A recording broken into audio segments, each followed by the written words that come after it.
Good morning from Patty's Garage. I'm always saying, well, you learn something new every day. I recently heard the phrase, every day's a school day.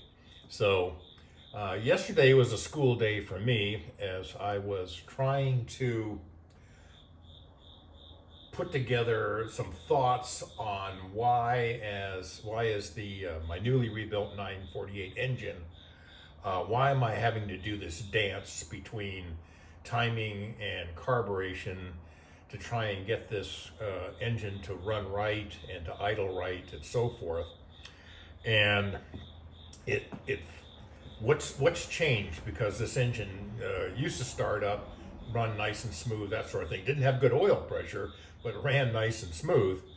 And it came to me that one major change was that I am now running it with a 1098, the head from a 1098 engine. And I'm doing that because it was a totally rebuilt, um, magnafluxed, had the head decked or skimmed uh, to lower the compression so that it would work well with a 948 motor. So for all of those reasons, and you get additional performance because the inlet and outlet valves are larger, so you're getting better breathing and so forth. And it was at that point that I was thinking about it that I began to think about, um, will a 948 engine with a 1098 cylinder head need different carb needles to run correctly? And I did some research, and in fact, yes, a 948 engine with a 1098 cylinder head will need different carb needles. So if we think about the original SU-H1 carburetor needles, which were designed for the 948 carburetor setup, those will provide an incorrect fuel to air mixture for this modified head. So what's the deal here? Well, the 1098 cylinder head it's a fairly common upgrade for 948 engines because the fact that it has larger valves and better flowing ports. And that allows the engine to breathe more efficiently, draw in more air than it did with the original 948 head. But as a result of that, and what I was seeing with my lambda gauge, is that I'm getting a very lean mixture. So without changing the needles, all that increased volume of air creates that lean mixture, which ultimately would be harmful to the engine, cause loss of power. The original 948 cc engines, which in my case were GGs, GG is the code on the needle, they're not tapered to deliver the additional fuel needed to match the increased airflow. So I needed to figure out what richer needles were needed. And once I do that, those richer needles will have a different taper, allow more fuel to pass through the jet at various throttle openings. So to kind of test my theory, I originally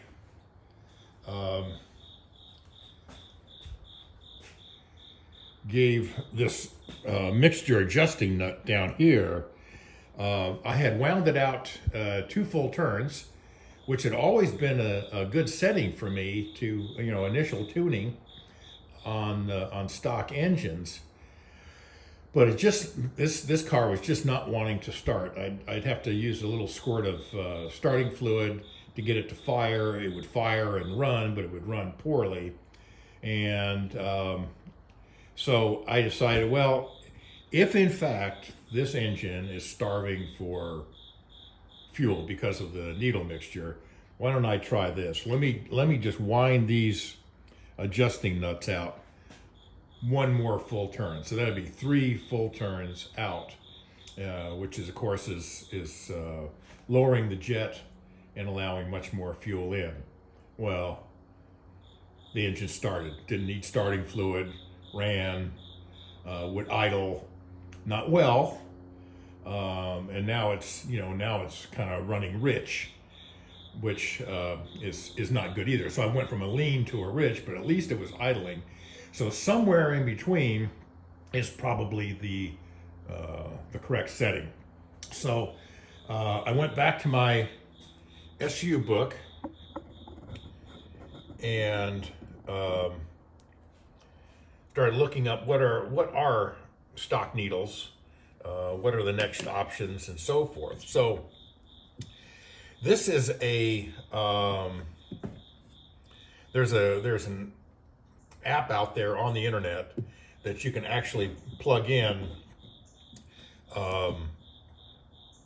various needles combinations, and it'll give you the profiles and so forth. But I needed to find out which needles went where over the period of time. So in my case, the Mark 1 948cc engine originally had a SU H1 carburetor, and it was running a GG needle.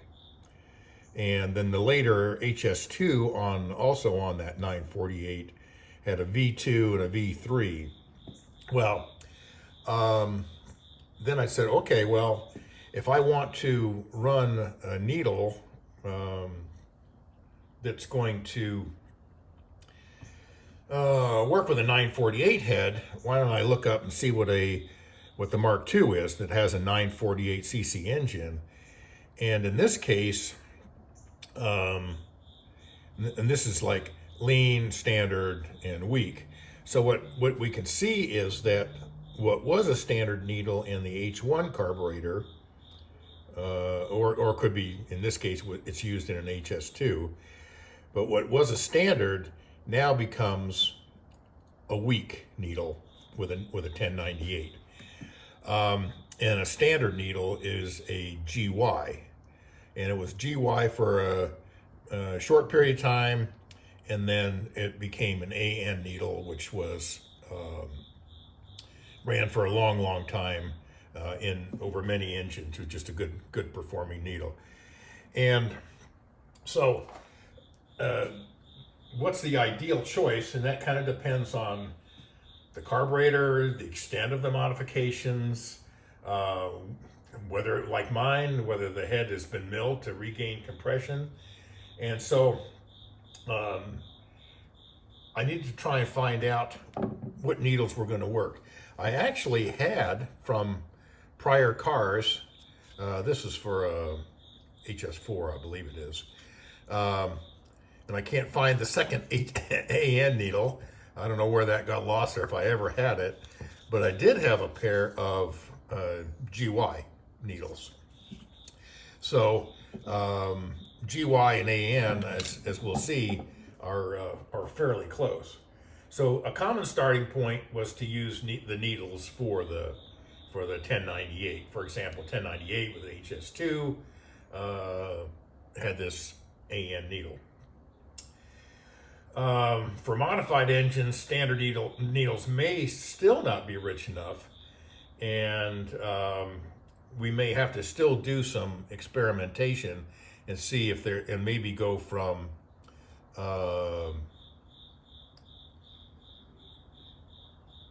what's our next richer? May have to go to this H6, which is a little richer needle still. So we're richening it down to a GY or an AN, and we can go a little bit richer to an H6. So it still may take a little bit of experimentation if we're going to continue using that head. So one other thing that is kind of interesting, get this turned around the right way. There's an app out on the interwebs where you can actually plug in your different needles. So we've been looking at AN, GG, and GY. And what this will do is this program it's taken from the SU book. taken all of the needle profiles, all of the specs, plugged them into a database, and then simply plots them out on a line graph. So in this case, in my case, I'm currently running this GG needle, and it's the bottom line along here. So all along the vacuum path or rev path, it is weaker than either the AN or GY. And the AN and GY, as we can kind of see, once we get to this point, they just track identically. They're the exact same profile. And they're the exact same profile way down here, basically at idle. It's just kind of in this, as we start to rev, that the AN needle gets a little bit richer than the GY. But we can see that regardless, all the way through that range of that needle profile, the ANs and GYs are both significantly richer. So while I'm starting off with a lean mixture on as I'm currently set up, this should help me improve where I'm standing today. So I should see. I mean, this is basically taking the place of me winding out that mixture screw, which is not really an appropriate way of doing things. That's really just strictly for idle. So here's our. This is the GY. That's the GY needle profile. Gosh, it almost looks the same thickness all along, but it is tapered. And let me just get that stuck back in there. And then this was the AN needle. And I think both of those I'll just hit them with a little brasso or something just to kind of clean them up a little bit. So I had these on hand, and so that's what I'm going to start with. And so I'll kind of stop this right here, and I'll pick up the next video when I've actually got when I'm swapping the needles out, and we can kind of take a look at the two different profiles there. And I'm using my my Haynes carburetor manual. This is actually a pretty good shop manual. I've got maybe 4 or 5 SU books, and I kind of like.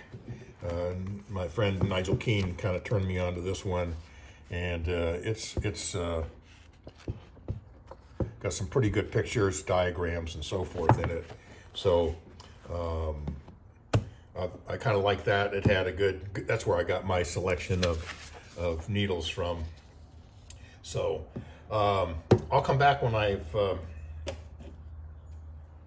taken a look at when I'm removing the dash pots and swapping out the needles.